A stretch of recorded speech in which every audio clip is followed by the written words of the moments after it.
Strange things are afoot at the Circle K. That kid is back on the escalator again. Ain't gonna hurt. Here's my boomstick! Game over, man. It's game over.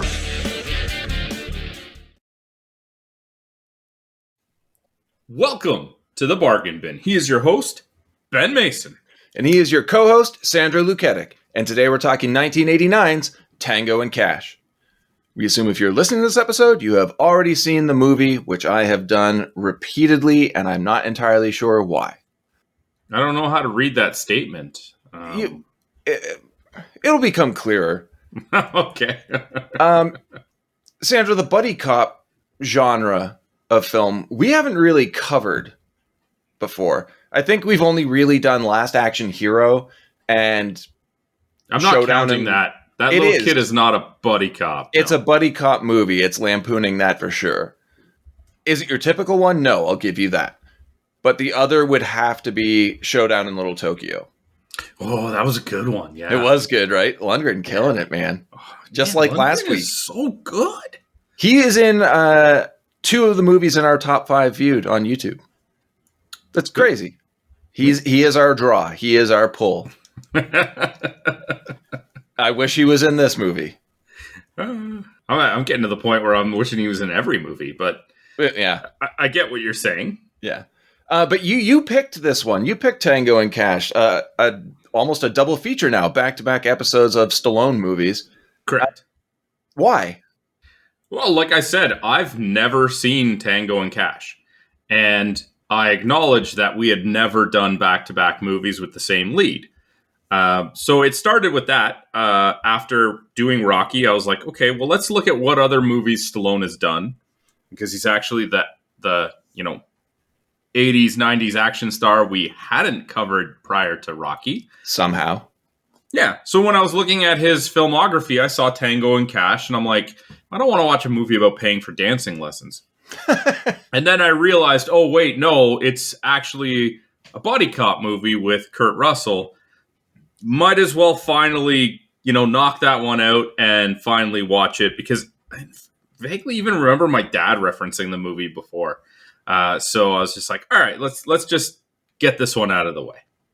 Yeah, it's a cheese fest, but for 80s action fans, it's a must watch.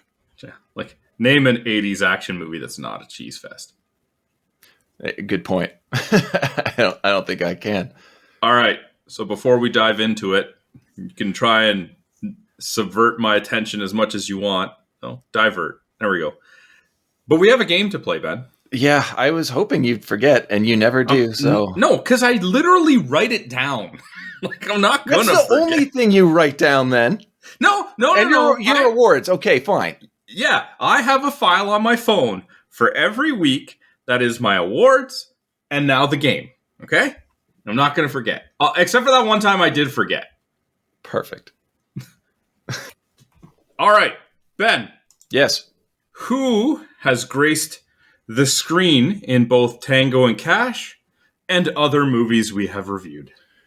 Well, as we've stated, we've only covered Stallone in one other movie, and that was last week. So Stallone in Rocky IV. I thought I would have you on that one. Kurt Russell is Just the Thing. Wait, no, not Just the Thing. He's only done 2, right? That we've covered. Oh, fuck. There's also Bone Tomahawk. Yeah. That's it, yeah? Yeah. Okay. And those are the only 2? Those are the only 2. Yeah, you got it. How have we not covered a movie with James Hong in it before? Or Brian James? Brian James shows up in everything. I specifically looked at some of these people thinking, oh man, I know this person's face. They must have been in a movie. And then I'm like scrolling through. And there was a couple, I can't remember exactly who, where I scrolled through twice because I'm like, I must have missed something. There's no way. And no, it's the 2. Yeah, like Stallone and Russell. But there's also, like I said, James Hong, but Brian James, but like Jack Palance, Teri Hatcher, Michael J. Pollard, who's just one of those weird, creepy guys who shows up in things. I didn't even think we didn't have Clint Howard. Yeah, we didn't have Clint Howard. We didn't have Jeffrey Lewis.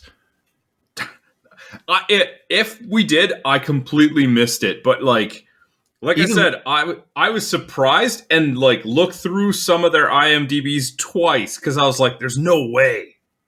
Oh, I've got one. I've got one that you missed because it's an episode lost to the sands of time. Louis Arquette in Scream. Okay, yeah, I saw that, but we never did officially do an episode on Scream. Yeah, so I got one up on you. Sure. If this is the best win I've had. Okay, all right. So I urge our listeners to go check out the last time we did a movie with him, because Ben swears he got one up on me. I would love to hear your comments on Scream, everybody. Especially their comments on our episode on Scream. Oh, yeah, great. It was our best one yet. Obviously, there's a specific reason why I left that one out, but hey, you can take the win if you want. 3 for 3. You did get 3 for 3 technically, because you got 2 from Russell and 1 from Stallone. I thought you were going to miss the Bone Tomahawk, and it was close. Yeah, I almost did. But there's a reason why I remembered at the last second. That would have been embarrassing. We'll talk about that next week. Yeah, we will. All right. Let's talk about Tango and Cash. And that funky opening credits music. I'm going to say this right now, because, there's no sense in waiting until we're into the episode to derail it. Almost every one of the, synth songs, the non-lyric ones that are in this movie, remind me of something else. Oh, yeah, totally. I'm like, hey, is this going to be Beverly Hills Cop all of a sudden? Wait a minute, what? No. Crazy synth and, slapping bass all the time. There's a lot of similarities there.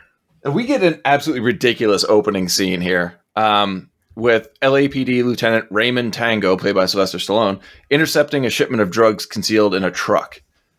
Before that, though, as the screen is still dark, we hear him say something like, "Let's do this."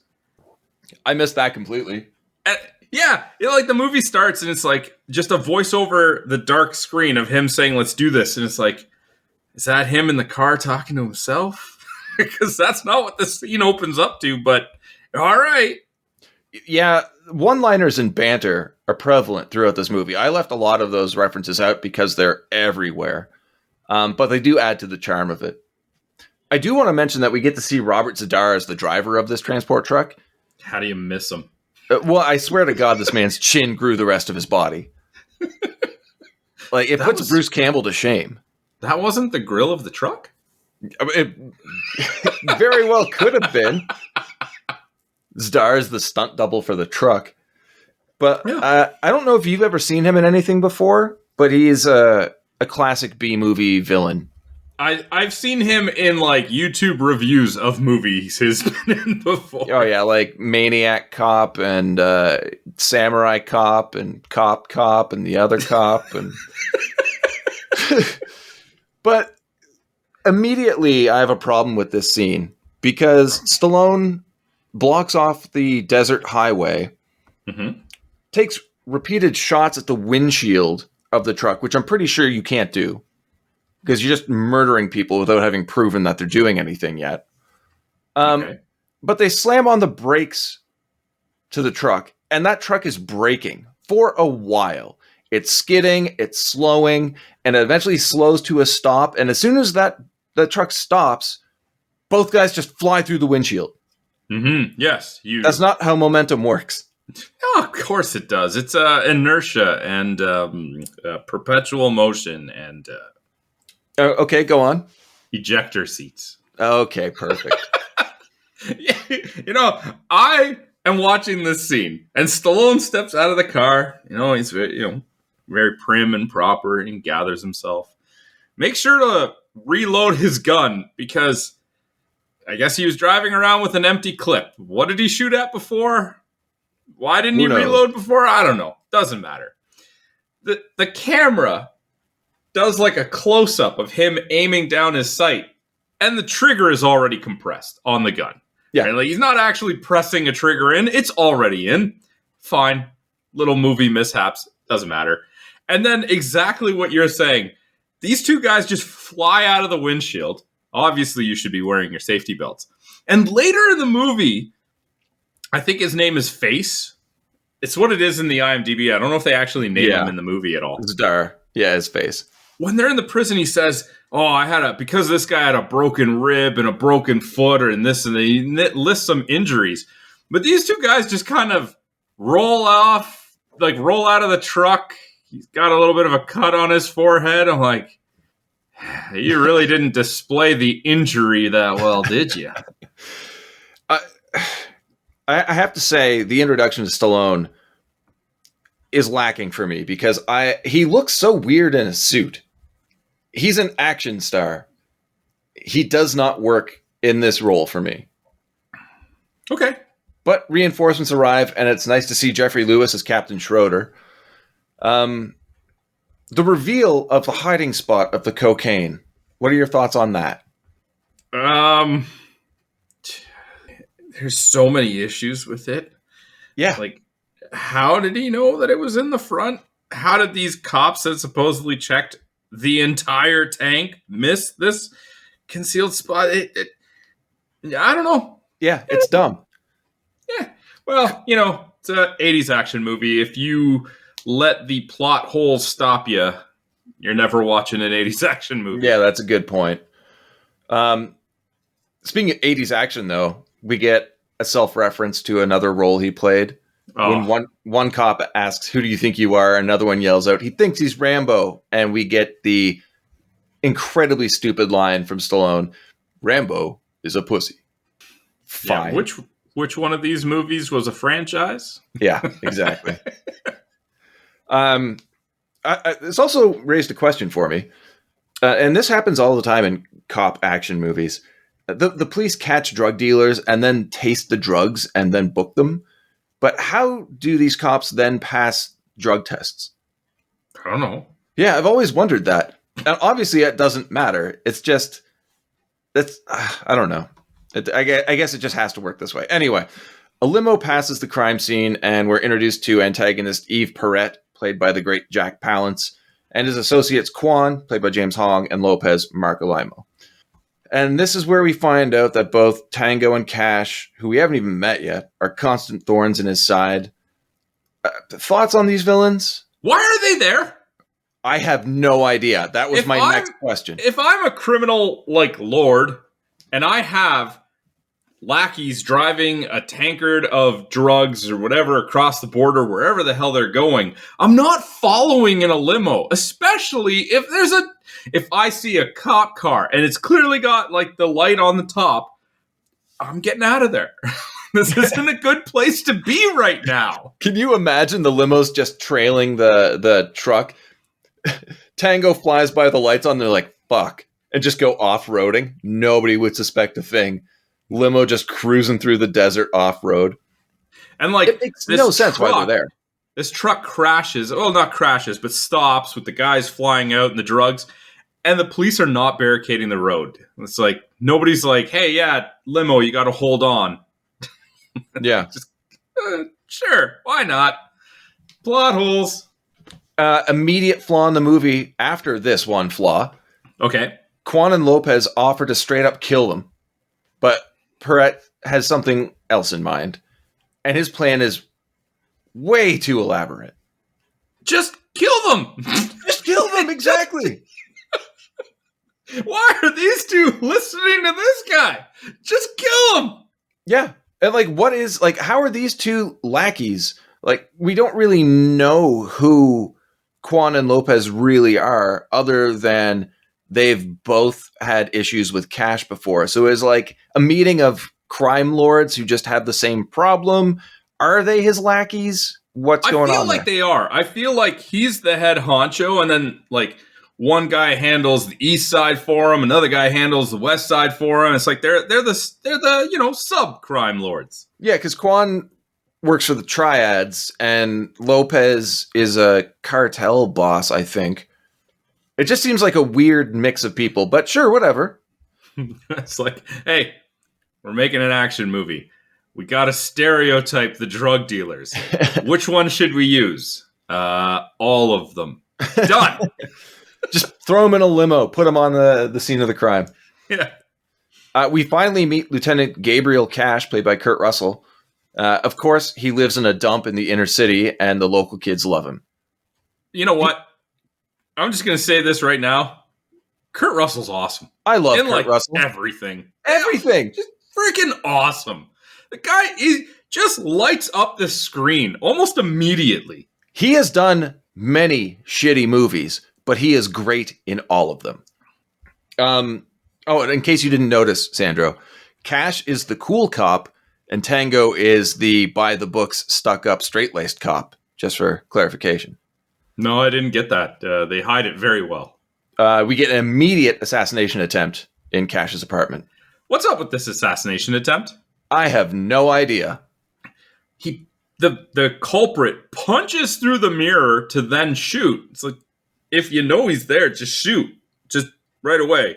Yeah. But as we find out, he's not supposed to kill him. Which, don't shoot him in the chest twice, just in case.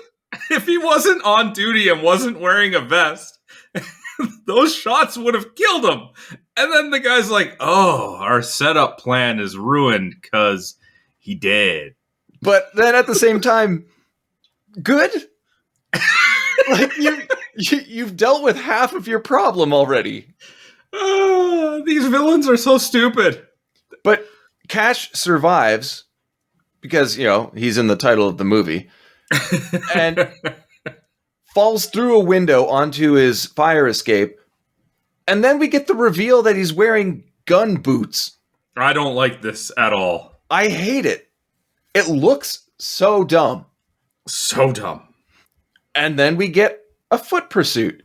Because everybody knows when you get shot in the chest twice, fall through a window, and clang yourself down a fire escape, you're in good shape to chase somebody. Yeah, imagine one of those boot guns goes off as you're running. You go take a stride, it goes off, and you go flying into a dumpster. It's the worst rolled ankle ever. You saw what happened to that toy dog later. Oh my god, I hate all of that. All of it. Yeah, the whole aspect of trying to give them some sort of James Bond gadgets for different guns just doesn't fit. No, it does not fit in this movie. It isn't. This is too funny for that. And my problem with this movie is that it's a weird mismatch of action and comedy that don't gel. It's pick one and stick with it because your plan right now is not working. I'm going to say this right now, and I don't care if I get backlash. Stallone should not be in comedy action movies. No, God, no. He doesn't have the delivery to make these one-liners or the levity of the situation lighten up with his delivery. It works for guys like Arnold. It can work for even Dolph. Well, definitely Dolph. Dolph is maybe the best now. But Bruce Willis, Van Damme can even do it. But Kurt Russell? Stallone, he needs to stick to the serious stuff. I don't think he understands comedy. No, he shouldn't try. Look at last week. Some of those monologues he gave in Rocky IV had no business being as heartfelt and well delivered as they were. Stick to that. Yeah, his strength for sure. During the chase, we end up in a parking garage where Cash saves an alcoholic street person, steals a car, and people are fucking in this parking garage. It's like every 80s action movie is trying to one-up the other action movies on what's the most ridiculous scenario that we can put boobs into our movie. Yeah. Well, there's a scene in a parking garage. Perfect. We'll have two people just doing it in the back of a car in the parking garage. And the weird thing is, they're shocked that there are other people around. Of course, there's loud sounds of car crashes and whatnot. But do you not think that somebody would see you? Mm. Yeah. I got nothing, man. It's ridiculous. The second time they do full frontal nudity in the movie makes a lot more sense. Yes. Well, kind of. It doesn't need to be there, but it makes more sense. Yes, it makes more sense. Stressing it's a changing room. That makes sense. This is just the back of a car. Good on you. Cash stops the would-be assassin, and we cut to the police station. And now it's time to meet Catherine, played by Teri Hatcher, who's waiting in Tango's office. And they do a really good job here with the writing of keeping her relation with him secret. Like, creative writing implies that they're together, which worked for me the first time I saw it. I'm like, okay, these two are in a relationship for sure. You know what, though? It still worked for me the second time. Yeah. Because as I was watching it the second time, and I'm like, oh, the signs are all there. Yeah. It's just written really well. Cash arrives at his office. Decent job here at building his carefree attitude, reinforcing it. Okay, just give this guy all the screen time, because even his delivery in the elevator about, oh, look at this, my shirt. This shirt cost me $9. Pizza man's going by, and he's just like, ooh, pizza. Like, this guy can just do it all. And he opens one of his desk drawers, and it's filled with candy and a gun. That sums up Gabe Cash right there. And after you watch it one time, there are so many hints at the setup that is coming. Oh, yeah. Now, this one is a little bit more obvious with him complaining that the sight is off. Somebody's been messing with his gun. But there are others that are also in there. And, well, the writing is good in this. It is. Except for when they just ignore blatant plot holes. Which you have to. You have to. Great to see Edward Bunker as Captain Holmes, as Cash's captain. I don't know if you've even seen the movie, but Bunker played Mr. Blue in Reservoir Dogs. He's fantastic. Nope. And you were talking about the writing. Perfect example of it here. Our two leads have captains that really play to the cops' distinct personalities. Like, Bunker is really down to earth, jovial, joking, honest. Schroeder is very much proper by the books, works well with Tango, whereas Holmes works with Cash. It's great. But next we get Cash questioning the guy who tried to kill him in the strangest room. I was watching this with a friend, and even he pointed out, he's like, what's going on in this room? It's a interrogation room with a bathroom in case the culprit needs to relieve themselves, and a locker in case they want to hang up their jacket. A bunch of lockers, table and chairs, urinals right next to everything. Well, yeah, you can't let them out of your sight if they need to relieve themselves. They could try to escape. You have to be right there. I like your reasoning. Makes sense. It's really. What are your thoughts on Cash's interrogation techniques? I'm just going to say I love it, man. Kurt Russell's fantastic. Yeah. He's such a good English teacher, too. Yeah, he is. Throwing a chair on top of this guy, sitting on it so the crossbar of the chair is pressing down on this guy's throat. Well, this guy gives in quite quickly. It's almost as if he meant to give out that information. Oh, like this is whole, like one big planned... I don't know what I'm saying. I just fucked up a bunch of words in a row. I love it. Yeah, me too. Yeah, it's great for the confidence. But yeah, he gives them the details straight up on a deal going down that night. Such a good cop. He doesn't even question it. Like, my, you were quick with that information. I must be good at what I do. It cut to Tango, who gets the exact same info from Schroeder, who got it from a phone tap. And again, like the back and forth. That part really stood out to me as well, especially Why? The second time I'm watching it. It's like he gets set up, and nobody at any point questions that the chief sent him there. Yeah. Well, so if the chief didn't send him there, the captain? Yeah, sorry, captain. I don't know why I was saying chief. Probably because I'm dumb. But like, if he didn't send him because he's like, oh, we got a tip, it's not reliable. All right. Like, it could have fallen apart so easily. We have to assume, this being a cop movie and an action movie, that there's some weird setup happening somehow, and there's got to be corruption to some extent. All right, I guess we'll go by assuming to fill in the plot. The captain is not in on anything, in my opinion. No, what I'm saying is the captain should have been like, Well, wait. He wasn't there to kill that guy because I sent him there. Like, Yeah, again, a when plot they're hole. being tried and it's all like it's been set up, Captain's not like, wait a minute, I sent him there. He didn't plan it. But Yeah, I know, but it kind of leads you to believe that his captain is one of the corrupt police, sending him there, knowing that he wouldn't have had the time to kill him, but he's there and there's a dead body. all right, I'll give you that one. But like I said, the back and forth between the two is pretty good, but Stallone, like you had mentioned before, is just not funny in this movie. No, he's not meant to do this comedy stuff. Yeah, he was completely miscast. So then I started thinking, who would I replace him with? Dolph. No. Keith David. Oh. Bring back The Thing vibes. Ooh. Can you imagine a buddy cop movie with Keith David and Kurt Russell? Have like John Carpenter direct it? It could have been the best fucking movie ever.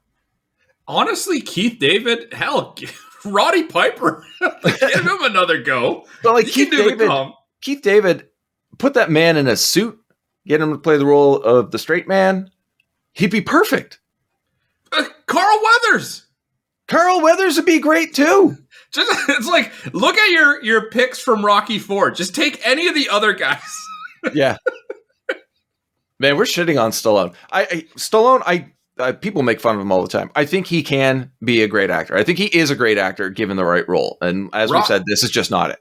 Rocky movies surprise me in how much he can be a deep emotional lead, but he has to be like the straight-faced character. The comedy doesn't work, and that's fine, yes. Right? Rambo's not out there cracking jokes. It works. Stallone is great when he does what he's supposed to be doing. He's not the greatest when he steps outside of his comfort zone, though. Exactly. And there's a movie I want to cover, which I'm not going to mention right now, because when I get a chance to make a pick, it's probably going to be this. But it's a mystery, and he does a great job at that. Well, Ben, why won't you get a pick for a while? Everybody listening will find out week after week when I'm just stunted. But Perret doesn't want to take the quick and easy route to dispatch our heroes, as we said before. But why? What is his reasoning, Sandro? He's an idiot. Yeah. It's a grudge. It's a simple grudge that he has with both cops. And he doesn't want to make them martyrs. So what's the plan? Well, if you're such a big-time drug dealer that's so concerned about money, just kill them and move on with your business. Yeah. It's not like we know they have, like, backup super cops to take their place. Just kill them. But no, instead the plan is to send them to prison, where they will be killed anyway. And I get it. It's like publicly disgracing them, stripping them of any heroic qualities that they would have had. You said it yourself. He doesn't want to make them martyrs. If they get sentenced to prison for murder, and then they get killed by the inmates, they still end up dead, but they don't get the martyr status because you're like, oh, these corrupt cops ultimately got their payback, right? Yeah, Very different scenario. But I don't think them being martyrs would have really caused him any more grief, though. I don't think it would have rallied the troops when they're already corrupt cops. But we get Brian James as Perret's henchman, Rakeen. What do you got to say about this guy, man? He's an American actor playing a Brit who's sometimes Australian and has a French nickname. This accent is absolutely terrible. And if I love anybody bought it, I just don't know what to say. I love it. It's so bad, but it's so funny. Anyway, both Tango and Cash show up at the location where the deal is set to take place. But, of course, as we said, it's a setup, and both are framed for the murder of a federal officer. 20 minutes. It took 20 minutes in this movie before the two finally meet. Which is surprising, because they have different captains, but don't they work out of the same precinct? I don't know. It feels like it's the same building. There's conversations about East and West. I don't know. It's never clear. All right, fine. Whatever. But it's a good thing they ran into each other, because it would have been terrible if one of them was two steps behind and walked into that room with the dead body sooner. Yep. Establishes comedy relationship, though. But this entire scene is 5 minutes long for no reason. Cash has that ridiculously large laser sight on his gun, which must double the weight. But he made such a big deal of the sight being off on his other gun at the station. Are we led to believe this is necessary? That he needs this? This or is it just gun? You know, it looks cool. I think that's definitely what they were going for. Yeah. At the time, it looks ridiculous now. There's a neat idea here of having a corpse wired to collect their dialogue, though. But they don't need that, as we discover. It's pointless to wire that corpse. Well, most of the conversation came from other recordings. Exactly. I'd say almost all of the conversation. I think the only reason for the corpse here to have the wire is that they're listening live in order to send in the corrupt cops. Makes sense. At the right time. Tango and Cash convicted of the murder and sent to prison. But they cop a plea to be placed in a minimal security prison for 18 months. I had to laugh when Tango asks the judge to approach the bench, if he can approach the bench, but just stands there and addresses the full court. Like, I don't think he knows what that means. Not approaching any bench. Mm-hmm. Yeah, that's correct. And Cash derails everything with his opinions, but they somehow still get the deal. Nothing either of them said was going to change this. No. even if there wasn't the second, oh, this is garbage, and the audience breaks out into cheers too, which is like, I guess these are the non-corrupt cops watching. I don't know. Even if he didn't come in with that, nothing would have changed. Even with the eloquent speech, it's just gonna be what it's gonna be. Yeah, it's just filling time, really. Yeah, it is building up both characters, though. Yeah, it's just the movie's what, like an hour 40 something? Hour 45 around there, yeah. You could have trimmed off 10 minutes and just kind of made it a little bit more succinct. There's a few of these parts trimmed off half an hour. Okay, yeah, sure. Perret's office. Quan questions him on what happens when they get out of prison. Perret asks why Quan thinks they'll ever get out. Yeah, that's a good question. Because even if you're going with this stupid plan, you have to imagine they're not going to make it 18 months. Yes, but it is supposed to be minimal security. So the fact that Quan's being like, well, what's going to happen, means that Perret hasn't told Quan what the actual plan is yet at all. He hasn't told him anything because the plan is swerve them, ship them to a maximum security prison so they're off the books, and that's where they'll get murdered. So Quan's just assuming that Perret's got everything taken care of and is not given any details whatsoever. And then Perret's like, what do you think they'll get out? It's like, because you haven't told me the fucking plan. I don't know what's happening. Right now, this is not good for us. This gives us 18 months to try and figure out what to do when they get out of prison. Should have just killed them. Yeah. Because Tango and Cash are super cops.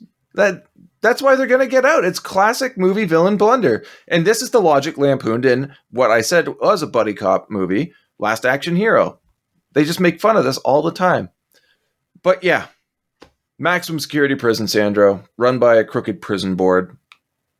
A pointless scene of the two of them in the shower trying to figure out who set them up. Cash actually gets it right, though. Quan and Lopez are actually involved. And then we get a couple of dick jokes and move on. Pointless. Yeah. I feel like there is a little bit more purpose to this scene just because these two need to start pulling at the threads.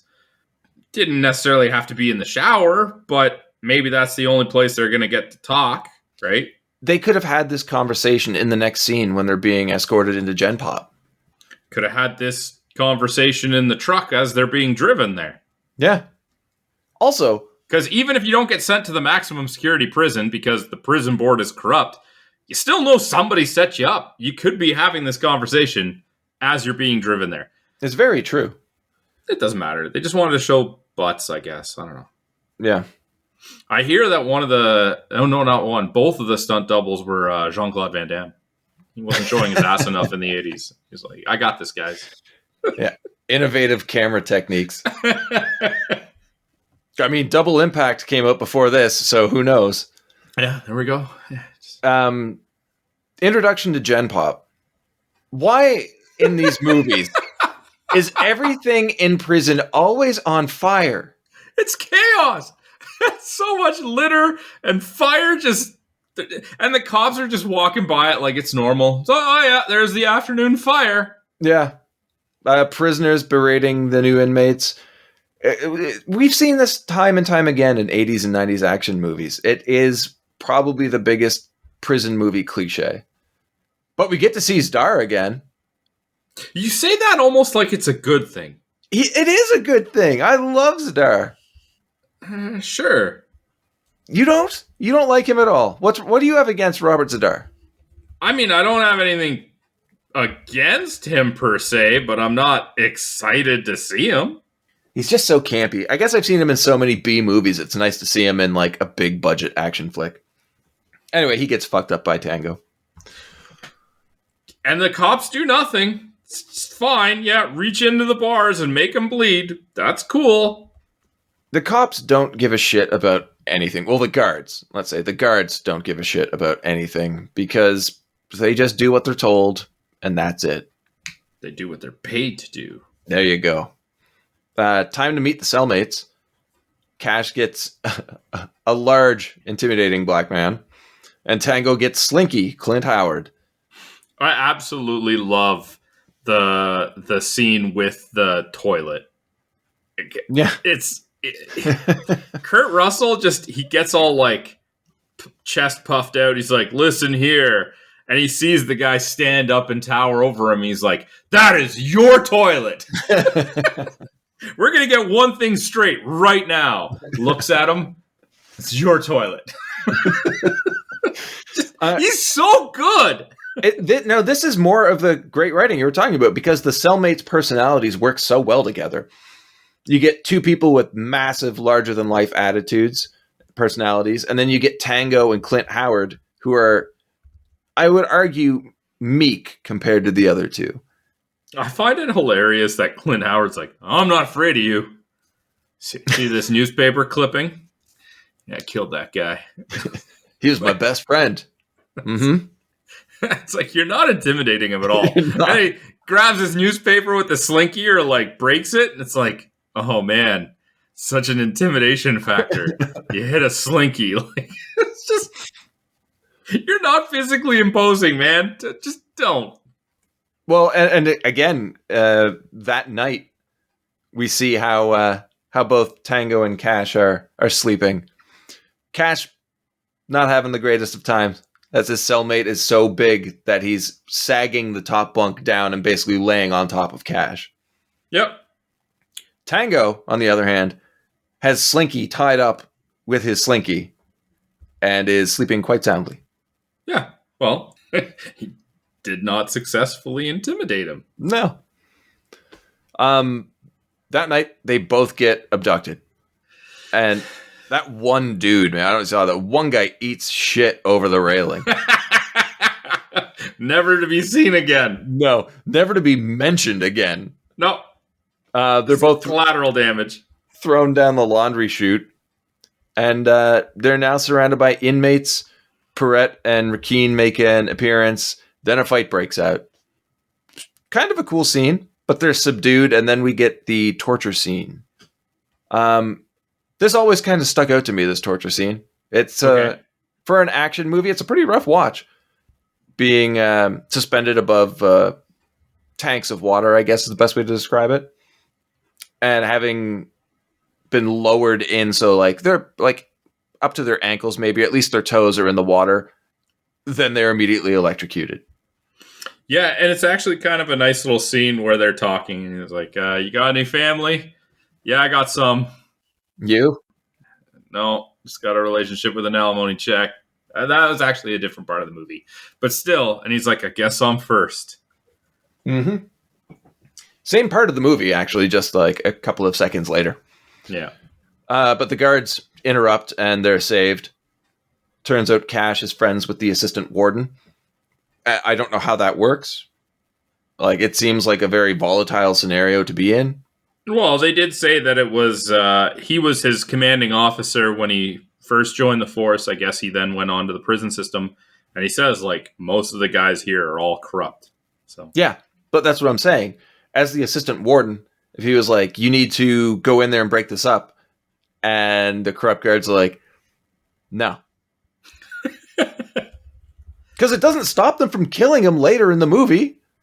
Well, I mean, I guess they're not corrupt on a day-to-day basis. I'm I sure guess. some of it was just situational. Can you imagine? He's like, I'll pay you more. I'm like, well, all right. I guess we should do our jobs. Well, you have to imagine there's also some intimidation factor. Like, not only Yeah. are we going to pay you to be a corrupt cop, but if you don't, we'll kill you. It's kind of... Yes, you're right. You can take the money or you can take a bullet. It's your choice, really. So Matt, the assistant warden, gives them some advice. What is that advice? Yeah, your only chance is to break out because you're going to get killed in here. Yeah, you need to escape. Here, I already have a plan made up for you. Oh, that's convenient. I was thinking this up while you were getting tortured. Yeah, I could have been here earlier. I'm sorry, but you'll appreciate this. You couldn't have done those in the other order? Yeah, we could have done this together. Tango decides not to join. In, like, the stupidest decision possible, because why? No, I'd rather rot in jail. Kurt Russell is 100% correct. He's like, did last night's experience not open your eyes? It's like, I'm sure it wouldn't happen again. Okay. Yeah, nobody knows they're there. So, and he's supposed to be the smart one. He's supposed to be the smart one. He's not going to last if he stays there. No. So, Lone Cash follows through with the escape plan, which is rather elaborate. Like, go through the prison sewers, ventilation systems, eventually heading to the roof through rooftop power systems, and zip line past the prison walls. Okay. Doesn't work out so well for Matt, the assistant warden. His corpse is rolled down towards Cash at one point. So, yeah, people are onto this escape. Shocking. Prisoners are working with the guards. It's not even hidden at all. Like, Face shows up with all the prison guards. Yeah. But, of course, Tango arrives just in time to save Cash and join in on the escape now. Because he got lonely. Obviously being the joke line that he delivers. The real reason is, who the hell knows? Yeah, it doesn't make sense. We've talked about how great the writing can be in this movie. It can be the exact opposite in this movie as well. Yeah, the writing giveth and the writing taketh. Well, there was an issue with the writing of the script. Like, one of the writers demanded to have his name taken off of it, so... Oh, really? Oh, yeah. I hate how they use their belts to slide down the power lines past the prison walls. Why is that? Why is that the thing that bothers you? Why do they have fucking belts in prison? You are not allowed that. Why do the It's prisoners... a weapon. How exactly are the prisoners setting all the litter on fire? Great point. I don't know. Yeah. And I mean, Kurt Russell, when he goes to use the bathroom before he's told that toilet is not his, clearly takes off his belt with a metal clasp. Like, it's a shitty prison. It's movie prison. Exactly. Fine. Face dies. But you're happy about that, prick. I'm not happy about that. I was going to give him a moment of silence, and then you ruined it. Who's the disrespectful one? You. Zdar gets electrocuted in a death scene that is rather fitting for such a large character, I guess. It is very over the top. Are you sad? Yeah, I am, actually. Well, all I can say is chin up, buddy. Oh, shut up. You broke that jaw? They make it... And Tango tells Cash to look up Catherine if he finds himself in a pinch, and then they Why part do they ways. separate here? I don't know. The whole time I'm thinking, maybe work together.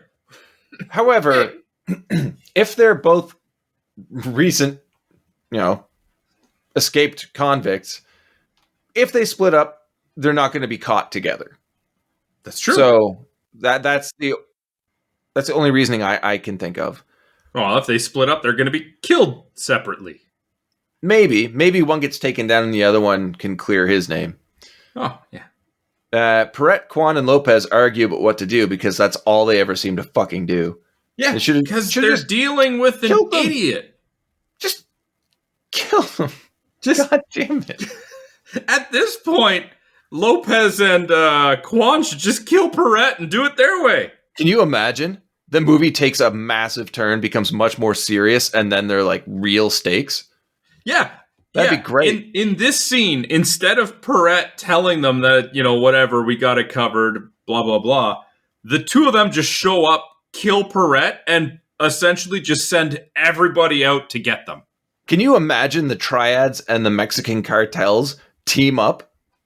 Immediate threat, much more so than whatever Perret is, some sort of crime lord. He's a Pied Piper, I think. What is with him and the rats? I love my rats. At one point, he's like, "Oh, you're so beautiful." Who are you? What is this? Yeah, put the rat down, weirdo. You rat bastard. Ooh. Intro to Cash's weapons guy, Owen, played by Michael J. What Pollard. is this guy? I don't like him. He always makes me uncomfortable in every movie I've ever seen him in. Not the actor, the character. What is this? So I'm like... He does not seem to be equipped to deal with weaponry. He seems a little off, it's safe to say. Yeah. But yeah, here we get that stuffed dog for home protection you were talking about. It's so clearly a stuffed dog. Yeah. Like, what burglar would be like, oh man, that must be a dog. It looks like a children's toy. It's exactly. And the dog's mouth opens, revealing a gun barrel, which naturally doesn't fire, but its head just explodes from being jammed later. Yeah. And Kurt Russell gives the guy the thumbs up. Like, oh yeah, the head exploded. It makes sense, though, that this guy, Owen, is the one that designed Cash's gun boots. Which makes me even more questionable that it didn't go off when he was running at any point. Yeah, exactly. Just blows his foot clear off. Tango gets an FBI agent, Louis Arquette, to admit to framing the two of them. But the agent tries to escape and dies in a car bombing in his garage. Yeah. Definitely going more serious 80s action here now. Cash visits the audio tech who provided the incriminating tape, which this studio has the most ridiculous setup I've ever seen. But the scene is so much better than the other interrogation because Kurt Russell is just fantastic. Yeah. Although it is weird that this tech had tapes of every time Tango and Cash wore wires, so this must have been going back for a long time. Must have been. I like how he walks in and he's like, "Who are you? You can't be in here." It's like, you're not a tough guy. Shut up. No matter who's in that chair when they turn around, you ain't doing nothing. No. God, no. I have a tough time just crawling up into the chair. Cleopatra Club. Cash meets Catherine. It looks like a strip club, but is instead a gimmick dance bar. The fuck is this place? I don't know. I don't know. Yeah. That's I really don't know. I could watch more of it, but I don't know. Yeah, it's just strange. Cash asking a worker, "Is Catherine working?" She responds, "I don't know any Catherines." Cash asks the bartender, "Is Catherine working?" Bartender says, "There's 100 Catherines here." What are we doing? Oh, she didn't get that Catherine's nickname is Kiki. She knows Kiki. Great. It's so dumb. Yeah, she reveals herself to him, saying, you know, I can help you, whatever. I'm Catherine. Yeah. There's a big problem I have with this scene, and it's just a throwaway line. Okay. Where she's like, oh, I pieced it together. You and my brother have been getting, or not my brother, but you and Ray. he have been getting a lot of publicity. And it's like, why'd you need to piece it together? His face would have been in all of that news. Or why aren't you in prison? Like, the second you looked, you had to decipher it. Even in the first scene in the movie when they show the newspaper with the drug bust, they're both in different pages of the newspaper. Yeah. I put it together. I'm quite clever that way. Catherine's weird dance and electronic drum kit performance we skipped over, but quite good. I recommend checking it out. Cops flood the bar, and after a few shots of gratuitous nudity in the change room, Catherine helps Cash escape, as you said, their encounter. Okay, this creepy cop in the alley. Yeah. Who, of course, you get a scene where somebody cross-dresses to escape, you're going to have them be hit on. That's like a 80s cliche for movies. Fine. But this cop is just like flat out, how about a three-way? Yeah. So, It's that the best you got? That's literally, that's the approach you have. leading up to this, though. I really enjoyed Russell asking another guy there, "Hey, Elvis, what size do you wear?" Because you assume that he's going to wear this guy's getup because he's got a motorcycle helmet on, like completely conceal his identity. But no, it's Catherine who puts that on, and yes, it's Kurt Russell in drag. I'm okay with all of this. Me too. I was just really thrown off by that cop who, again, I would have expected to have a scene where the cross-dresser gets hit on. That happens in the movies. But just his lack of tact. Sure. Yeah, I like the Elvis comment, honestly. Because, I got hung up on that. Well, Russell has played Elvis before in made-for-TV John Carpenter film. But he also played an Elvis impersonator in 3,000 Miles to Graceland with Nick Cage and was the voice of Elvis in Forrest Gump. So No, I did not know any of these things. I didn't expect you to, but I loved it. Okay. Cut to Catherine's place where she's massaging Cash's back. Tango enters and immediately misreads the room. Yeah, it's very suggestive dialogue when they're doing the massage. That It's great doesn't writing. really fit. The actual scenario? No, I mean, the writing makes sense. All of the verbiage is appropriate for a dislocated disc, but it's just done poorly. I liked it. I thought it was funny. But Captain Schroeder arrives. And after that, this is where we get the reveal that Catherine is actually Tango's sister, not girlfriend. Schroeder gives them Rakine's address and says they have 24 hours to clear their names. Now, obviously, I skimmed over quite a bit here. It's mainly just back and forth banter between Cash and Tango talking about Catherine. I do like how they keep fucking with each other, though, throughout this entire film. They just take little digs at each other. I mean, overall, they have a decent chemistry and dynamic between the two of them. Yes, they do. But it's things like Tango demanding Catherine tells him what was happening on the couch, and she glances over at Cash, who just subtly shakes his head. And she smiles at that and doesn't answer, just letting Tango continue to assume the worst. Yeah, she's in on it. Her brother gives her a hard time. She's totally down for it. And Cash just continues to flirt with her in front of her brother. But now let's go interrogate Rakine while dangling him off of the roof of his apartment building, which we've seen many times before, but this doesn't work. So they instead tape a grenade to his face. It's an okay scene. We're treated It's an okay scene. Good cop, worst cop routine gets Rakine to give up Perrette. And then we go back to Owen, which I really don't want. But he unveils an armored murder SUV that looks like it would roll easier than a Reliant Robin. Oh, nice. Yeah. They ask Owen to look into Perrette and drive off. Because Owen does weapons and apparently recon. Yeah.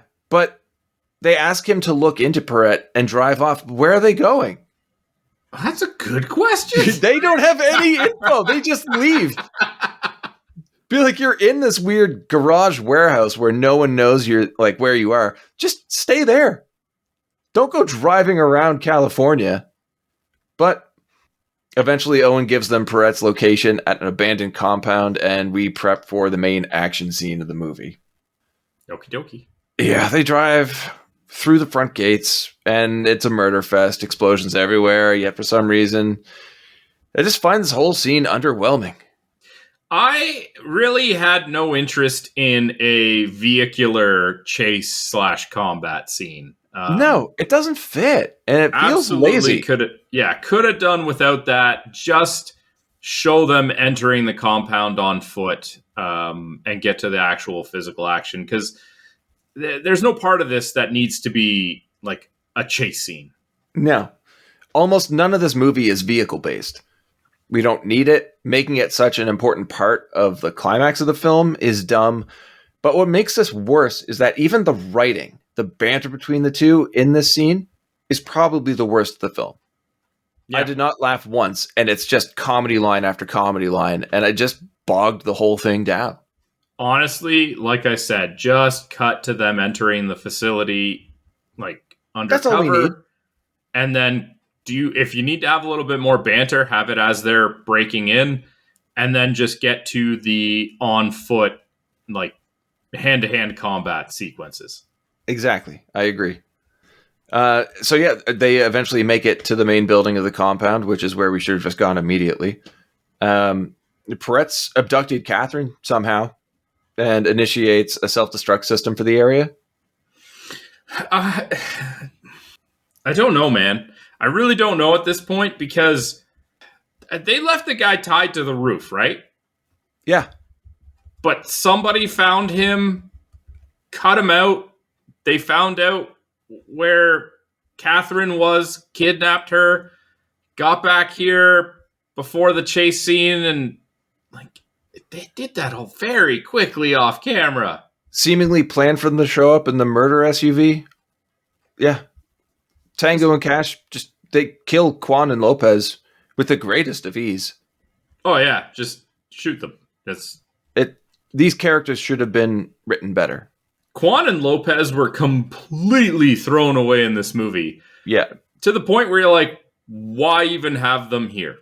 Yeah, it doesn't make any sense. They should be better characters than Perret. It's like their only purpose was to show us that Perret's an idiot, because he could have gone through with all of the same plans without them being naysayers. Yeah. And then they get shot down like they are just faceless henchmen in an action movie. It's like, okay. Yeah, slightly off topic here, but there seems to be a random, I won't say random, an odd amount of references to mazes in this movie that don't really fit with anything else in the movie. Like the maze with the rat at the beginning. And then it's implied again in the prison. And then while they're having the vehicular shootout, I think it's Cash that says this place is a labyrinth. And then we get the rat again later. And then we get a mirror maze of sorts. I don't know why it's included in this movie at all. It's like they were implying something that I just completely missed out on. Did you pick up on that? I don't know what the reference was the entire time. Anything that was a rat reference, I felt like maybe it was going somewhere. Okay, so I didn't miss anything. It just wasn't there. Maybe it was meant to be like a mirror minute to minute. Like he puts the rats in the maze when they're going to jail type thing. But honestly, it's hard to dissect and find any purpose for. Yeah. Okay, good. Just wanted to make sure I didn't miss something there. Rakeen has Catherine now, because I guess Perret just handed her over to him. He's got a razor to her throat and a grenade taped to her neck. So, of course, this is going to lead to a fight with Cash, while Tango is fighting a henchman who can seemingly jump distances of 15 feet. And comes out of nowhere. Yeah. and who is this guy? He's not even given a name. Why not even just use the same? I don't think he had a name, but like that attempted assailant, the Asian guy who doesn't speak English from the courtroom in the initial assassination attempt. Like, just bring him back. Yeah, they dropped the ball. Like, they're just like, or have it be Lopez or Kwan or somebody else who was playing these characters. Like, it's just. Oh yeah, the big bads that they were trying to set up the entire time and then just killed immediately. Yes, that would have been like, fantastic. It's like, who's the final confrontation with? Generic henchman. Who's the final confrontation with? Mirrors. Yeah. But Cash takes out Rakeen with a grenade in the pants. And he takes him out. He takes him out. Yep. Final showdown with Perrette, who now has Catherine in some weird setup of multiple mirrors. It's almost like a hall of mirrors, but it's not, and I don't know why it's there at all. And he just stands there while the two of them discuss their plans. Yeah. What is he waiting for? Why is he standing there for so long? Obviously, if he kills her, he's not going to get away. But he's not trying to get away. He's not. No, I have no idea. That was a problem. Isn't the facility like rigged to explode? It's going to explode in like a minute. Get out of there! What are you doing? He's just standing there, reflecting on his life choices. Oh, that was good. But yeah, of course, it's an 80s action buddy cop movie. They kill Perrette, no problem. Two shots. No, they were going for his kneecaps. Right. But yeah. Their sights were slightly off, right? Okay, Callbacks. Yeah. Uh-huh. Great. They rescue Catherine and escape before the whole place explodes.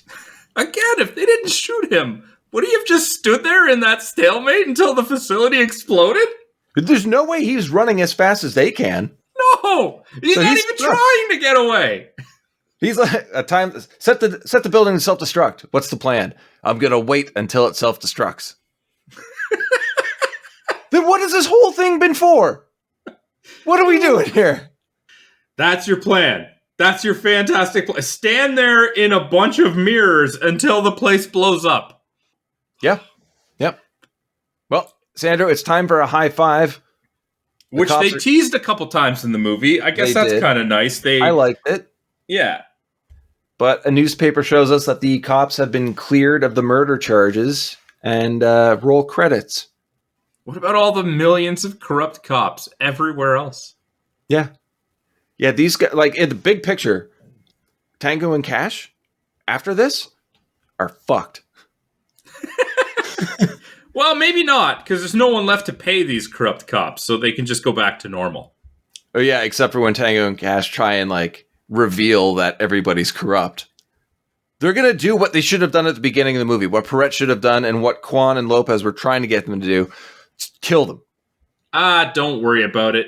It'll all play out in the sequel. Yeah.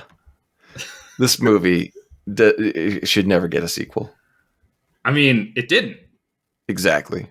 I mean, maybe they're still going to. I guess there's time. Stallone wrote a sequel. Did he really? Yeah. You're not just messing with me. Did he really? Yeah. He wrote a sequel and hasn't been able to convince Kurt Russell to sign on to it. Ah. I guess if a sequel came out today, I could be okay with that. But as long as Kurt Russell's in it, I'll watch it. I don't care. Yeah. I just want to hop right into numbers here, dude. All right. Thinking about who's in the movie, the special effects we've seen, the grand scale of things, how much do you think this cost?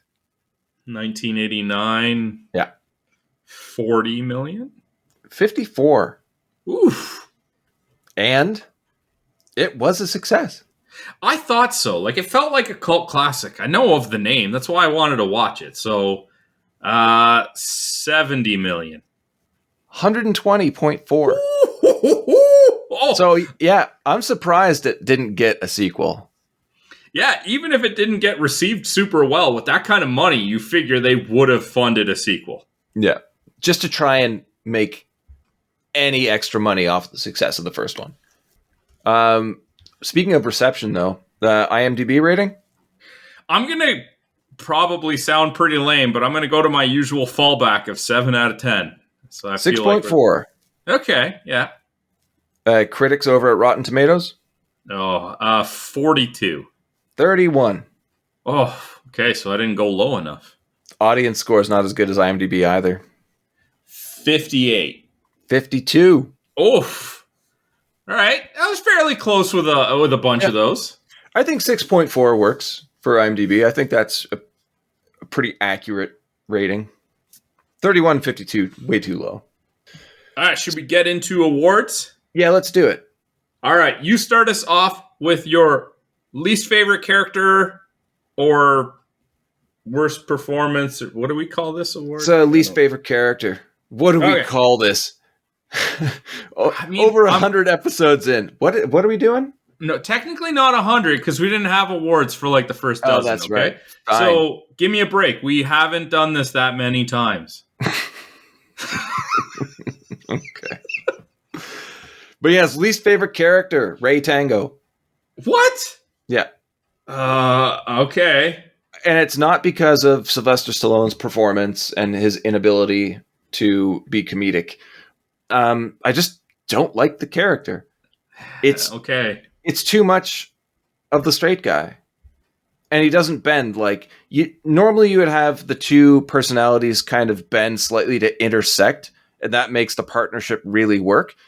And it seems like Tango stayed down that straight and narrow the entire time, and Cash just kept leading towards. He's like, "Come on, we need to work off of each other somehow. It's just not going to work." What? Oh, sorry. You said you said bend and intersect, and all I could think of was the deleted shower scene. Oh. That was it? I thought I said something really... Oh, wait, I always say something really stupid. Never mind. Carry on. No. There was no deleted shower scene instead. Yes, I know. To clarify. So is that your reasoning? Yeah, nothing happened with the character, in my opinion. And it was frustrating because they set him up to be such a fucking hard ass. And he just stays that way throughout the entire film. All right. Well, I mean, you are entitled to your opinion, even if it is wrong. I mean, who's your least favorite? Should be everybody's, and it's Mr. Perret. He is the stupidest villain that I can remember in an 80s action movie in a long time. Just listen to your underlings and kill them. At no point in this movie does this guy... And again, it's not the performance. I mean, it's not one of the standout ones in the movie, though there is worse. But this villain is just, what's with the rats? What's with the stupid plans? You're not trying to escape. There is no reason that you should believe that this guy had become a success in any way, shape, or form prior to the occurrence of this movie at all, let alone made it this far in the movie. True. But I have a question for you. Okay. Do you not think he should be a little bit higher up than least favorite character when in our conversation, all we've ever done is laugh when we talk about him, and we haven't laughed at anything Tango has done? Yeah, but I can separate the poor attempts at comedy and appreciate the action that Stallone does, because even like his fight with Face is really good. That's true.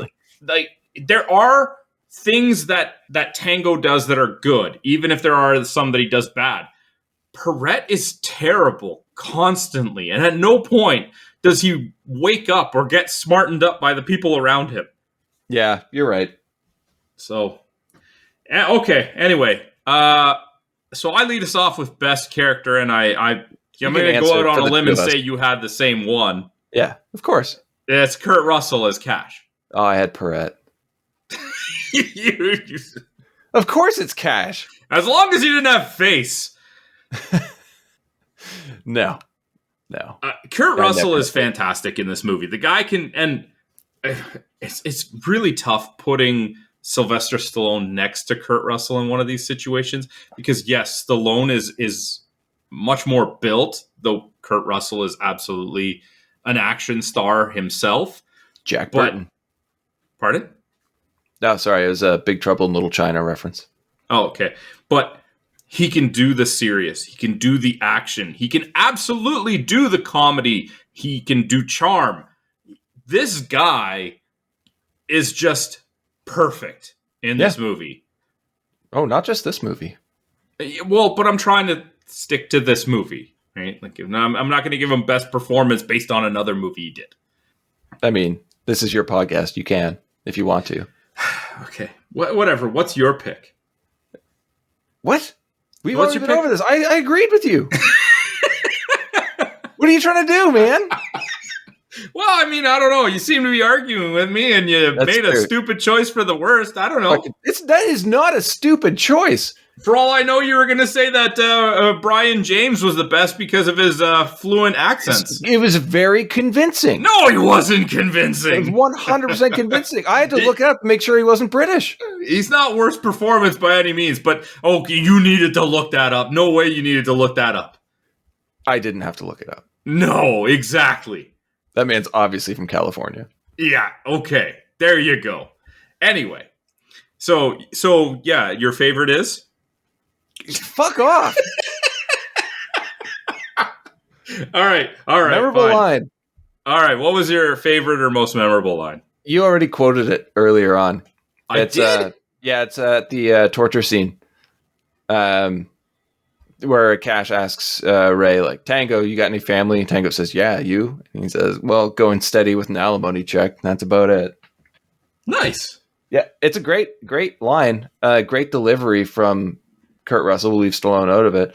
But it also shows how well he can do subtle comedy at a point where you believe the character actually is trying to be funny, knowing that he's about to go through some severe pain.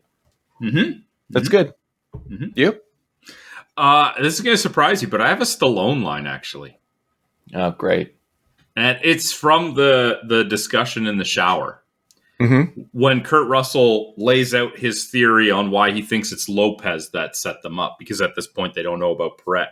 And he says to Tango, he's like, well, what do you think? And he's like, what do I think? I think with your IQ, you're unarmed and still very dangerous. It's pretty good. It was... In my opinion, it was the best line that Stallone delivered in the entire movie, but It's also such a good line about Cash, in my opinion. Yeah. It's just because that is the character. Like, Kurt Russell, he's the cool one, but he's also supposed to be like the impulsive one, the unhinged one. It's like, yeah, your brain is a danger. Yeah. Okay. So for my favorite or most memorable scene, I actually had a little bit of difficulty with this one because I was kind of torn between a few. But I think I'm going to go with the worst cop or bad cop, worst cop. Yeah, that's a good one. It is. And a lot of it is because of Brian James's reactions to a lot of it. We didn't talk about him beyond his bad accent in the movie. But some of the facial expressions, like when they're putting the grenade in his mouth, are done very well when you just have his eyes to work with. But then it's also there is a good chemistry between Kurt Russell and Sylvester Stallone that when Stallone's not trying to do the comedy, they really do shine together. This scene, not so much when he's hanging off the building. I think specifically just the tying him. And even Kurt Russell's like, oh, look, he's standing in a puddle and it's not even raining, right? It's just a really, really tight scene that works very well. Yeah, Russell's going to make anybody around him give their best performance they can in the scenario. He's magnetic in that sense. Brian James, I think, is a great actor. I have to believe that accent was intentionally bad. Well, you mentioned it earlier. There are times where I'm like, is he trying to be British or is he trying to be Australian? Or what is he doing? But he's great. And yeah, that is a great scene that shows off his acting abilities for sure. What about you? I had to go with memorable instead of favorite because when I think of this movie, I immediately go to a scene that really doesn't go with the comedy elements that you think of when you think action comedy, Tango and Cash, Stallone and Russell. And that is the torture scene in the prison. because that's really dark. Honestly, even just the imagery of the two of them hanging by chains above, like, looks like almost like kind of like the sinks they would have in like a laundry room full of water, but massive, yeah. And like they're beaten and bloodied, and they're just hanging there. Like that image alone is a worthy contender. Yeah, but that's it for me. All right, so Ben, what are your overall / final thoughts on Tango and Cash? It's a weird one, man. Russell and Hatcher are great in the movie. Stallone, like I said, is kind of clunky as a straight man here. The action is great, but it just doesn't really seem to fit the vibe of the rest of the movie. So I always think I like the movie. I've seen it a few times. When I watch it, I always find it underwhelming, and I don't know what it is. There's something missing. Like, there's also got to be some reason why I keep going back to it. I'm just not sure what it is. Like, it's always slightly worse than I remember it being, but I remember it fondly. Like, it's fine. It's a fun watch, but I've seen a lot better with buddy comedies like, comedy action, I should say, like Lethal Weapon, Showdown in Little Tokyo, like we covered before, 48 Hours. It's fun. It's just not great, and I'm not sure why. Definite recommend for anybody who likes Kurt Russell because he's fantastic. It's a middle of the road movie for me, so I don't know. I don't think I would recommend this to everybody, but if you're a fan of 80s action, give it a shot. And that's pretty much it for me. All right. I really like this movie. I do feel that it is a movie we should not have put under the microscope. There are definitely flaws and rough edges here.